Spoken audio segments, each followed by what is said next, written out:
ఓం శ్రీకృష్ణ పరబ్రహ్మణే నమః.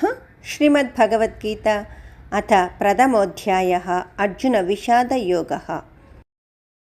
ధృతరాష్ట్ర ఉవాచ ఓం ధర్మక్షేత్రే కురుక్షేత్రే సమవేతాయుయుత్సవః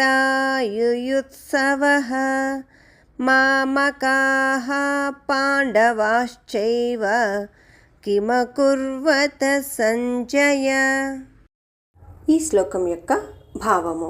ధృతరాష్ట్రుడు పలికెను, ఓ సంజయ, ఈ ధర్మక్షేత్రమైన కురుక్షేత్రమునందు యుద్ధము చేయవలెనని కోరిక బలంగా కలిగిన వాళ్ళు అయిన నా కుమారులు మరియు నా తమ్ముడు పాండురాజు కుమారులు ఏమి చేస్తున్నారు, వివరంగా చెప్పు అని ధృతరాష్ట్రుడు సంజయుని అడగటంతో గీతాశాస్త్రము ప్రారంభము అవుతుంది. సర్వం శ్రీకృష్ణార్పణమస్తు.